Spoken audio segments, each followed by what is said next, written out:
Assalamualaikum warahmatullahi wabarakatuh.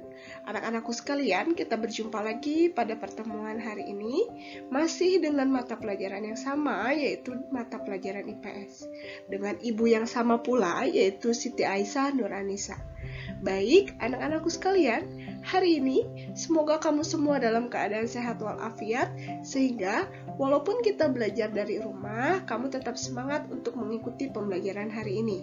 Ingat, tetap menjaga 3M-nya, memakai masker, menjaga jarak, serta mencuci tangan. Jangan lupa untuk terus diterapkan, karena kita belum terbebas dari pandemi COVID. Kita berharap pandemi COVID ini akan segera berakhir, sehingga kita dapat berjumpa lagi di sekolah nanti. Ya, baik, untuk pembelajaran hari ini, untuk memulainya, mari kita berdoa terlebih dahulu. Silakan anak-anakku sekalian, kita berdoa dalam hati masing-masing, berdoa sesuai agama dan kepercayaan masing-masing. Berdoa dimulai.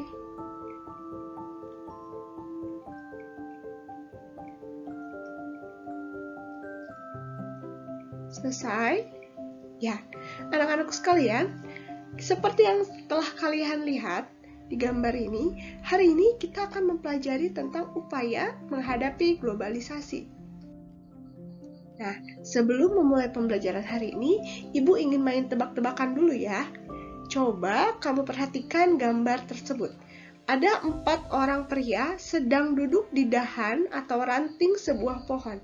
Ada pria 1, 2, 3, dan 4. Coba perhatikan, di antara keempat pria tersebut, manakah pria yang paling bodoh di sini? Coba amati gambarnya, silakan. Sudah diamati? Mungkin kamu punya jawaban masing-masing ya. Oke, akan Ibu berikan clue-nya bahwa di sini pria yang bodoh di sini adalah pria yang menyakiti dirinya sendiri. Pria manakah itu?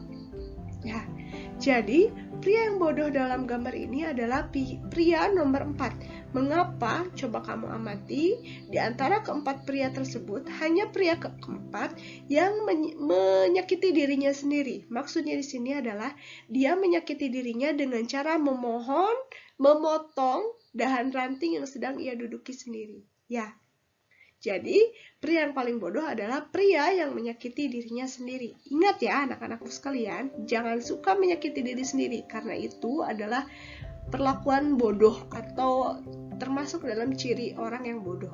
Ya. Selanjutnya, di sini Ibu memiliki tebak-tebakan, yaitu sebuah kereta listrik bergerak ke arah utara menuju selatan. Ke arah manakah asapnya bertiup? Coba amati gambar tersebut. Kamu akan menemukan jawabannya. Sudah ketemu anak-anakku sekalian? Ya, jadi ini adalah kereta listrik. Tidak mungkin ada asapnya, sehingga pertanyaan dalam tebak-tebakan ini tidak tepat karena kereta listrik itu tidak mengeluarkan asapnya, ya. Dipahami anak-anakku sekalian? Selanjutnya, Ibu harap dalam pembelajaran ini, walau kita masih dalam suasana pandemi, kamu tetap semangat. Walaupun kamu misalnya terkadang terkendala sinyal, tidak apa-apa, yang penting semangat kamu tetap tinggi sehingga tidak membuat kamu malas untuk belajar, ya. Adapun kompetensi dasar pada pembelajaran hari ini adalah menganalisis perubahan kehidupan sosial budaya bangsa Indonesia dalam menghadapi arus globalisasi untuk memperkokoh kehidupan kebangsaan. Dan sampai nanti akhirnya, kamu diharapkan bisa menyajikan hasil analisis tentang perubahan kehidupan sosial budaya bangsa Indonesia dalam menghadapi arus globalisasi untuk memperkokoh kehidupan kebangsaan. Ya. Selanjutnya, adapun tujuan pembelajarannya, yang pertama adalah mengidentifikasi upaya untuk menghadapi globalisasi dengan tepat.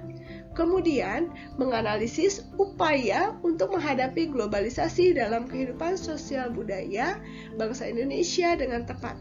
Kemudian, menyajikan hasil diskusi mengenai upaya yang dapat kita lakukan untuk menghadapi globalisasi dalam kehidupan sosial budaya bangsa Indonesia dengan tepat. Selanjutnya, dalam pembelajaran kita, Ibu akan memberikan 3 sistem penilaian, yaitu penilaian sikap, keterampilan, dan juga pengetahuan. Penilaian sikap meliputi bagaimana kamu memberikan respon terhadap ibu saat pembelajaran ini. Apakah kamu disiplin, kemudian mengikutinya dengan baik, serta dapat bekerja sama dengan kelompoknya atau tidak.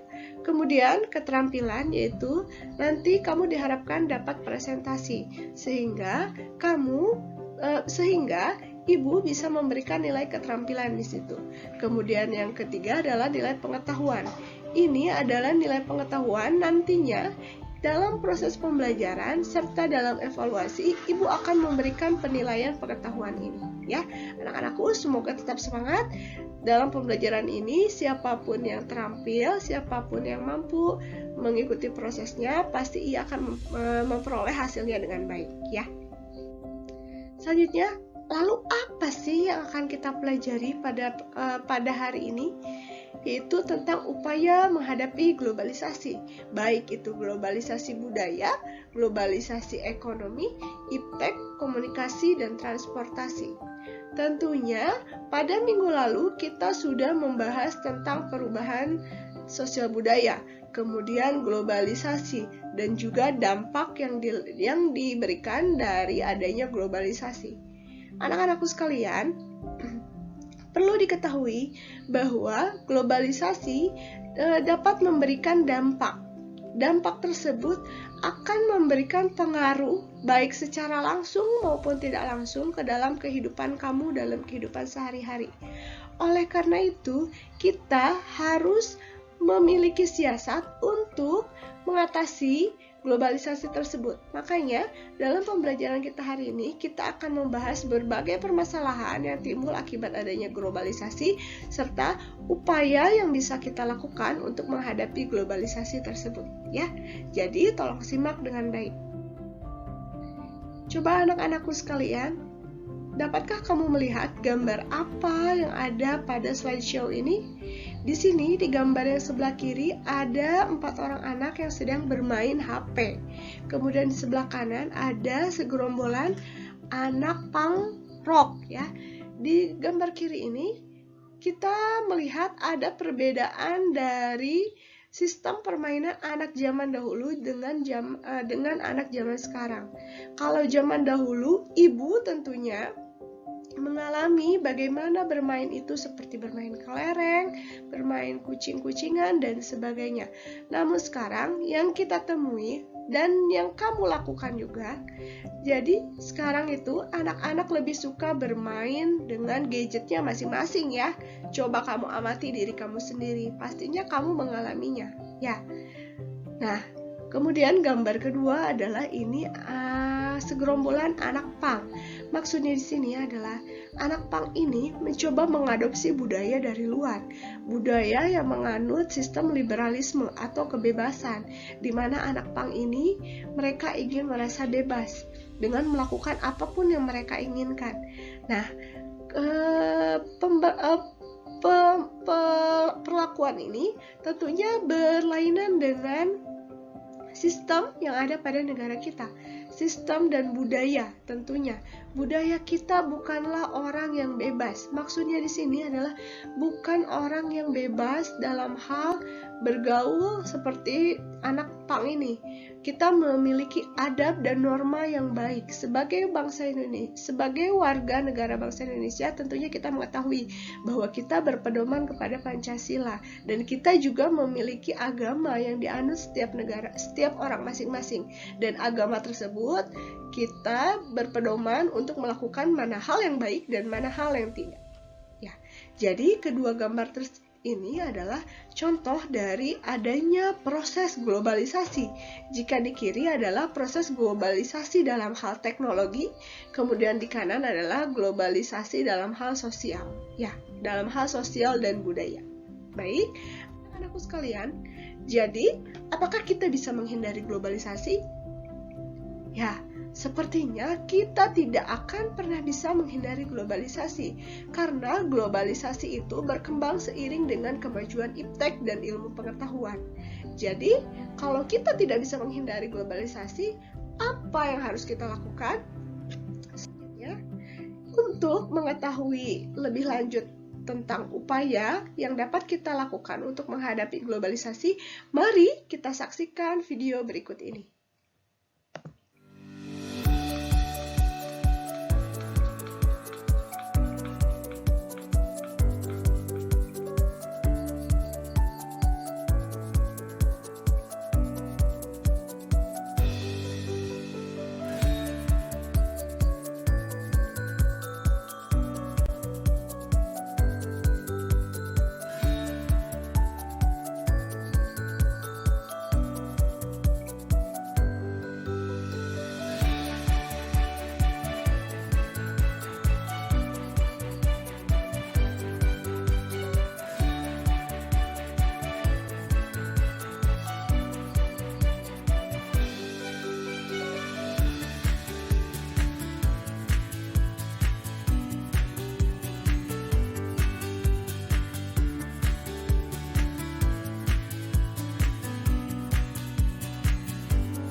Ya, baik.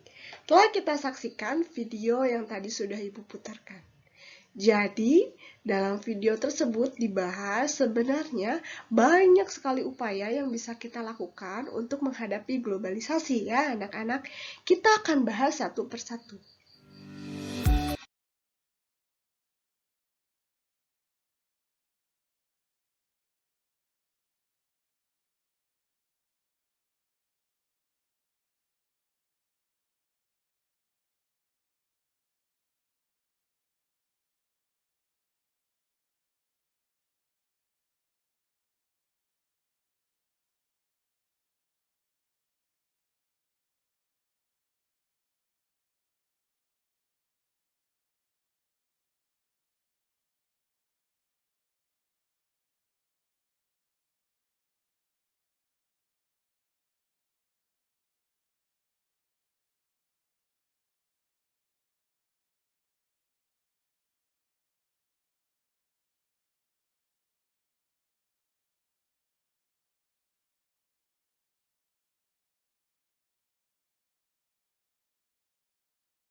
Yang pertama adalah upaya yang bisa kita hadapi dalam menghadapi globalisasi budaya.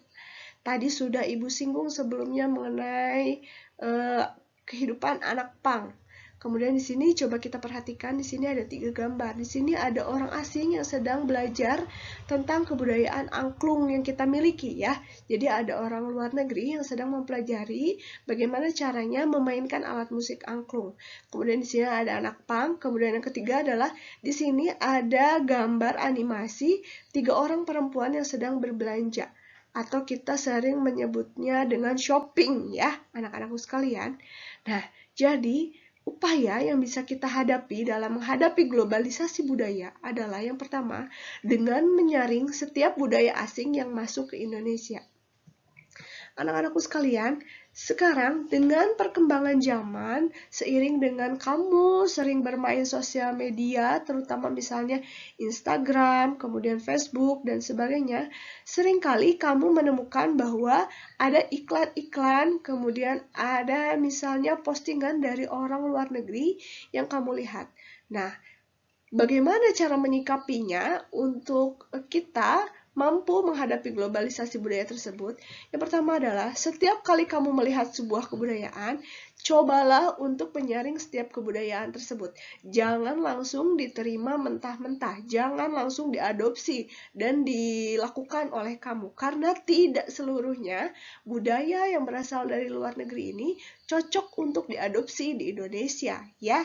Karena tadi seperti yang sudah Ibu jelaskan bahwa kita ini merupakan negara yang memiliki adab dan budaya yang sangat baik sesuai dengan norma agama yang berlaku di Indonesia. Kemudian yang kedua adalah mempromosikan budaya asli Indonesia ke internasional. Kamu lihat di gambar yang pertama, angklung, tahukah kamu bahwa sebenarnya angklung telah diakui oleh dunia, bahwa angklung merupakan warisan budaya asli dari Indonesia.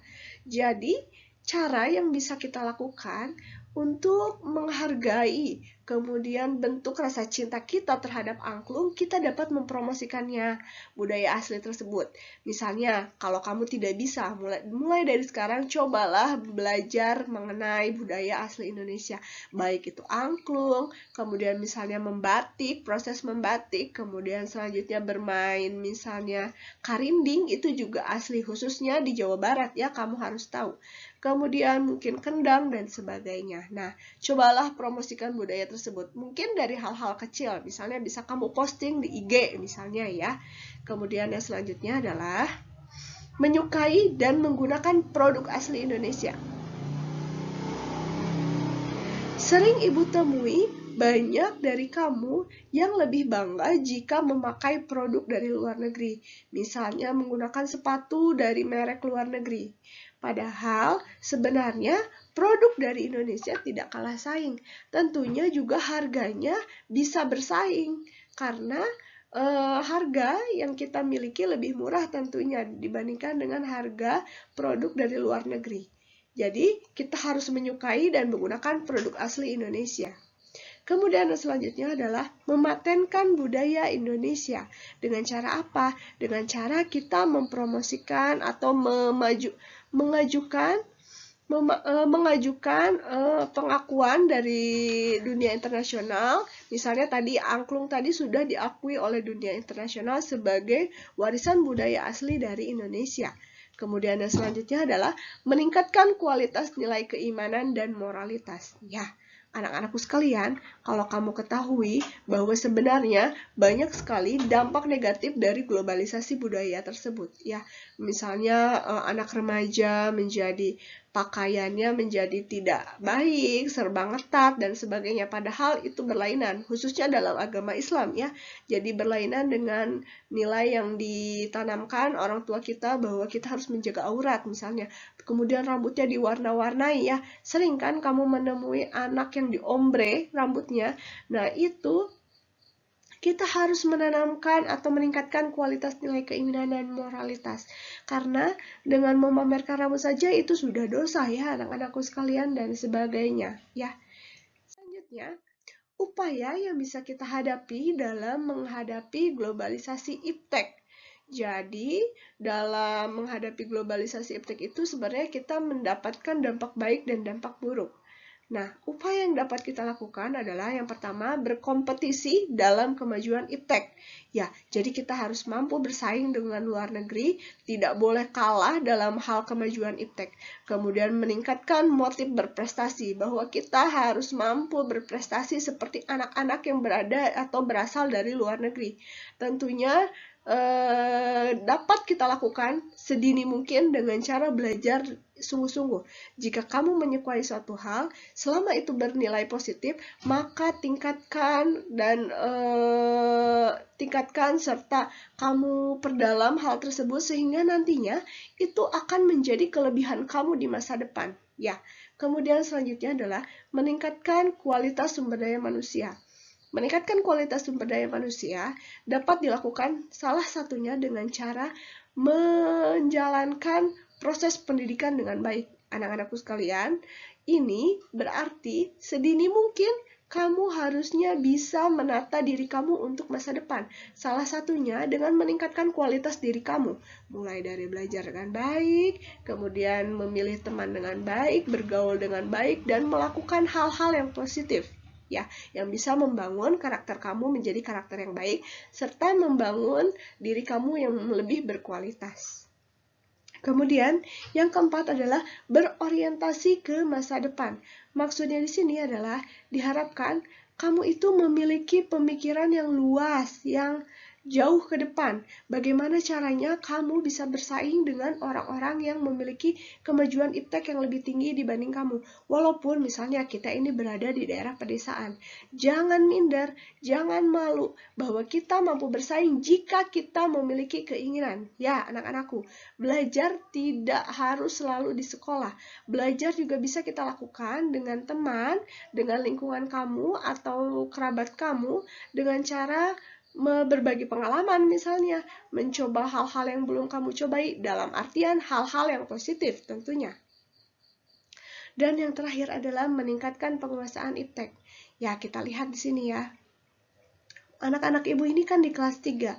Mungkin zaman dahulu kamu ketika SD belum ada hal seperti ini. Ya, jadi kita lihat di sini, anak SD sudah mampu mengoperasikan komputer dengan baik. Dengan belum tentu kamu bisa. Dan diharapkan dengan adanya globalisasi iptek ini, kamu menjadi bersaing dan tentunya memiliki keinginan untuk meningkatkan penguasaan iptek yang dapat digunakan untuk hal-hal yang positif tentunya. Ya. Selanjutnya adalah upaya yang bisa kita hadapi dalam menghadapi globalisasi transportasi. Coba kita lihat di sini. Di sini adalah proses, kita lihat gambar yang paling atas. Di sini ada gambar berbagai macam kendaraan atau alat transportasi. Ya, dari mulai sepeda, kemudian kereta api, sepeda motor, becak, busway, bajai, taksi, kopaja, serta angkot. Ini adalah kendaraan yang sering kita temui dalam kehidupan sehari-hari. Dan kendaraan-kendaraan tersebut adalah dampak dari adanya globalisasi transportasi. Dengan adanya mendunianya informasi, maka setiap negara akan berlomba-lomba untuk meningkatkan kompetensinya dalam kemajuan transportasi. Seperti di sini misalnya kereta api. Dulu kita melihat Indonesia, kereta apinya itu adalah kereta api dengan bahan bakar seperti batu bara dan sebagainya. Namun sekarang kita sudah mampu mengembangkan teknologinya dengan cara mengembangkan kereta api listrik, dan itu sudah digunakan dalam kehidupan kita sehari-hari. Kita menemui di Jabodetabek ini ada yang namanya komuter line ya. Jadi kereta yang beroperasi di daerah Jabodetabek yang terhubung dari satu stasiun ke stasiun lainnya. Ini akan mengakibatkan bahwa kita semakin efisien dan efektif dalam menggunakan kendaraan. Jadi kita bisa melakukan perjalanan dengan waktu yang lebih singkat. Tentunya terhindar dari kemacetan. Kemudian ada juga busway yang sekarang ini memiliki jalur sendiri ya. Kemudian mungkin juga kamu tetap ada yang menggunakan sepeda ya. Mungkin untuk jarak dekat kamu bisa menggunakan sepeda. Untuk alternatif sebagai kendaraan yang bisa digunakan untuk menghemat biaya ya tentunya, dan sekaligus juga kamu bisa berolahraga ya. Kemudian sekarang ini kan berkembang yang namanya ojek online di Indonesia ya. Nah, itu adalah salah satu contoh dari adanya globalisasi transportasi. Nah, semenjak adanya globalisasi transportasi, banyak hal-hal yang secara tidak langsung berpengaruh ke dalam kehidupan Indonesia tentunya, berpengaruh dalam kehidupan masyarakat Indonesia. Salah satunya kamu bisa lihat gambar di bawah ini ya. Kamu bisa lihat di situ adalah gambar kemacetan, potret kemacetan yang terjadi di Jabodetabek ya. Nah, di sini adalah potret kemacetan yang terjadi di ibu kota dan juga terjadi di daerah kita, Bogor tentunya ya. Nah, potret kemacetan tersebut adalah bentuk dari adanya globalisasi transportasi. Misalnya setiap orang berlomba-lomba ingin memiliki motor dan juga mobil yang canggih, ingin mengikuti gaya dan tren ya, ingin menyetir, ingin punya motor sendiri. Nah, akibatnya karena terlalu banyak alat transportasi yang diproduksi, yang dimiliki setiap individu, maka salah satu dampaknya adalah kita menghadapi kemacetan. Di Bogor ini kita menghadapi kemacetan setiap kali Sabtu dan Minggu, khususnya di daerah kita ya, karena kita berada di daerah yang macet. Ya, kemudian yang dapat kita lakukan dalam menghadapi globalisasi transportasi itu, yang pertama adalah dengan memanfaatkan alat transportasi sesuai jarak dan waktunya. Jadi yang harus kamu ingat bahwa kita jika ingin menggunakan alat transportasi, kita harus mempertimbangkan jarak dan waktunya. Kalau misalnya ternyata jaraknya dekat, bisa kita cukup berjalan kaki. Atau misalnya jaraknya bisa ditempuh dengan sepeda. Nah, bisa kita gunakan sepeda untuk menghemat biaya tentunya. Dan mengurangi penggunaan alat transportasi yang mengakibatkan adanya pencemaran udara tentunya. Jangan sedikit-sedikit menggunakan sepeda motor dan sebagainya ya. Jadi kita juga harus mempertimbangkan bagaimana keadaan udara kita jika kita setiap hari ini menggunakan alat transportasi yang menyebabkan adanya polusi udara. Itu akan mengakibatkan adanya penipisan lapisan ozon yang akibatnya nanti kita akan mudah terpapar oleh sinar ultraviolet jika ozon itu semakin tipis, dan dampaknya adalah kita akan mudah terkena penyakit yang namanya kanker kulit ya anak-anakku sekalian. Itu ya yang harus kamu ketahui. Nah, selain memanfaatkan alat transportasi sesuai jarak dan waktu, yang selanjutnya adalah kamu bisa menjaga keberadaan alat transportasi lokal sebagai salah satu hasanah budaya. Misalnya di sini ada yang namanya kan becak ya. Kalau kita ke Pasar Anyar, kita sering menemukan adanya becak. Sering di sana ditemukan adanya becak. Cobalah kamu naiki becak tersebut. Mengapa? Selain kita berbagi rezeki kepada tukang becak tersebut, jika kita kelelahan, kita bisa memanfaatkannya. Kan anak-anakku sekalian ya? Selanjutnya, di akhir ini, Ibu akan memberikan lembar kerja peserta didik. Nanti silakan kamu berdiskusi. Ibu akan kirimkan sebuah tugas nanti bergabung dengan kelompokmu. Tentunya Ibu akan mengirimkan tugas melalui WA Group. Nantinya silakan kamu kerjakan soalnya, yaitu Ibu meminta kamu untuk menganalisis upaya yang bisa kita hadapi dalam menghadapi globalisasi di bidang ekonomi. Ya, jadi bagaimana caranya kita bisa menghadapi globalisasi ekonomi? Tentunya bisa kita lihat, sekarang ini kamu sering menggunakan aplikasi e-commerce atau aplikasi belanja online. Nah, bandingkan antara penggunaan aplikasi e-commerce dengan cara belanja yang konvensional, yaitu dengan cara datang ke pasar langsung. Analisislah perbedaan kedua jenis belanja tersebut, lalu dampaknya apa, dan bagaimana cara kita menghadapi permasalahan dari dampak negatif terhadap penggunaan e-commerce serta pasar tradisional. Ya, semoga pembelajaran kita hari ini bermanfaat. Jangan lupa jika ada yang ingin ditanyakan, kamu bisa tanyakan langsung kepada Ibu. Ya, silakan kirimkan WA ke Ibu. Insya Allah akan selalu Ibu balas. Ya, nah silahkan berkelompok nanti bicarakan dengan kelompokmu. Kemudian jika sudah, silahkan kirimkan hasil diskusi kamu kepada ibu.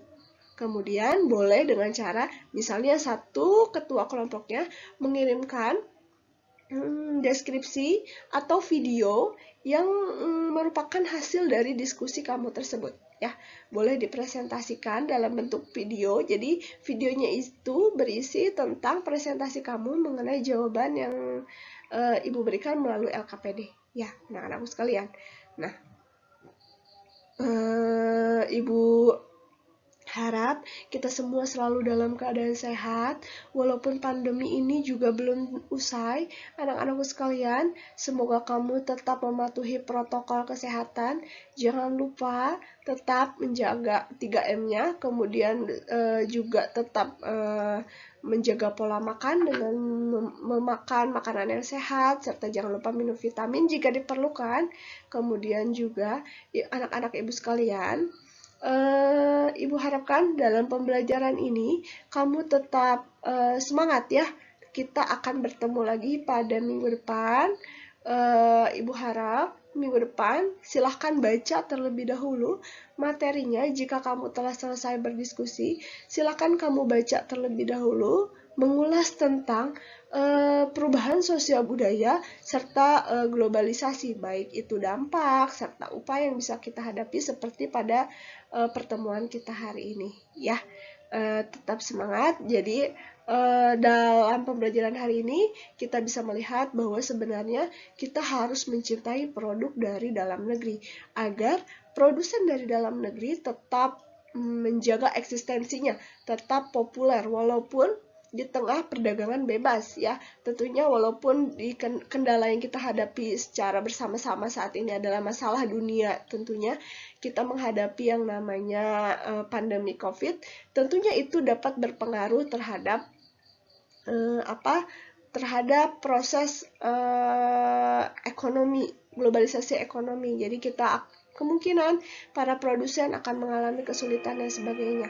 Nah, tugas kamu adalah tetap menjaga jarak, tetap menjadi siswa yang baik di rumah, dan juga jangan lupakan protokol kesehatan ya. Semoga pembelajaran hari ini kita dapat bermanfaat, dapat diambil yang baik-baiknya, tetap menjadi pembeli yang bijak, pembeli yang bisa memilih mana kebutuhan dan juga mana keinginan ya. Kita harus pintar mana yang dibutuhkan dan mana yang diinginkan. Anak-anakku sekalian, mungkin dalam pembelajaran kita hari ini, Ibu cukupkan dulu pertemuan kita hari ini. Semoga pertemuan kita ini bisa bermanfaat bagi kamu, bisa diserap yang baik-baiknya ya. Wabillahi taufiq wal hidayah. Wassalamualaikum warahmatullahi wabarakatuh.